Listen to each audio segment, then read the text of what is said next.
I took another slice of pizza, savoring the zesty tomato sauce and hot red peppers. With the winter beer and warm atmosphere, I was right at home here. "What about Laurent? What's he do?" Moira asked, drawing our attention back to her. She'd only been silent because she was too busy eating. Half of the pizza before her was already gone. "Well, isn't really one for politics or computers." Ryston trailed off, picking up his beer right at that moment. The smirk of his lips told me he clearly found that amusing. "Figures. He's probably the one that beats people up in alleys," Moira shrugged. Ryston choked on his beer and put the mug down with enough force to muster a thunk from the impact. Well, well now, if that isn't interesting. "That's what he does, isn't it?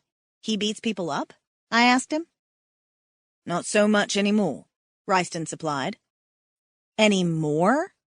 Should I be scared to ask what Julian does?" Moira piped up with too much enthusiasm. Ryston threw her a glare as if to say, "Don't you dare." "Look, love, we built ourselves a name on mostly honest work. We had a few mobsters back in the early days, a drug lord here and there to keep the money flowing. What do you expect, though? We're not exactly guardian angels." With that, he drained the last of his mug and helped me finish off our pizza. Nothing like a last supper before we leave town for you to figure out who you're moving in with. Although, if I'm being honest, it wasn't all that surprising. They dealt with the Josh scenario too efficiently for it to have been the first time. I mean, they're the Four Horsemen, and I burn people alive. It's not like I have any room to judge. "Ladies and gents, boys and girls, now's the time we've all been waiting for." The charismatic voice of the young doughboy drew my attention to the center of the room where workers were clearing away tables. He stood on a lone chair overlooking the lot of us. He wore a Cheshire smile like the grandest of kings. How fitting for what came next.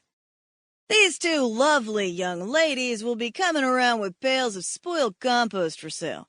$5 a bucket to crown the fool." He clapped his hands and a young girl appeared, probably no more than 16, pushing a cart loaded with old vegetables and fruits. The eggs always made for a particularly fun show. "How many?" the girl asked, blushing at the sight of Ryston. "We'll take 4, Moira said, drawing her attention away from the male across from us. The girl pulled the empty trays from our table and moved the buckets while Moira counted out her cash. "You got a 5?" she asked me, and I reached for my wallet. "I've got it," Ryston said, waving us off. He handed the girl a 50, told her to keep the change, and gave her a wink. The girl's porcelain skin blushed a deep shade of scarlet while she murmured her thanks and moved to the next table. "How dashing," Moira muttered. I snorted in agreement. "So what are we going to do with all of this?" His nose wrinkled in disgust. "Garbage." "You'll see," I replied cryptically. Moira cackled, and a tenor of her banshee rang through, making the buckets warble. I clapped a hand over her mouth as her eyes grew wide. "Did that just—" she said around my hand. I pulled it back for her to speak freely. "Yup." I took a sweeping glance around the restaurant, but no one noticed. No one apart from Ryston, who watched us silently with his brows drawn together. A slight pucker formed between them as he ran his fingers over his jaw. "Interesting," he murmured.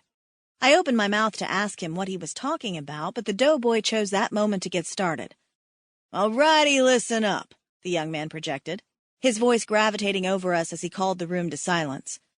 "It's time for the main event, the one night a month that we come together to crown the King of Fools. This is Bad Poetry Night." The room let out a thunderous applause as people slammed the buckets of slop up and down. Moira and I let out a woot, pumping our fists in the air. Ryston stared at us like crazy women.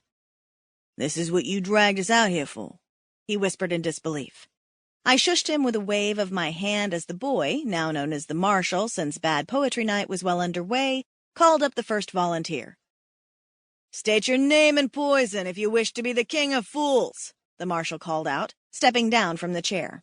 His coffee-colored hair reflected the soft lights coming from the ceiling, and his chocolate eyes sparkled with mischief, making him look younger than before. "I'm Standing Willow," said the man that walked forward. His rainbow beanie slouched sideways, only covering half of his long, greasy hair. He wore a baggy T-shirt with a peace sign on it that did nothing for his thin frame, and his gypsy pants bunched at the waist, poofing out around his legs and cuffing at the ankles. I was also pretty sure I owned that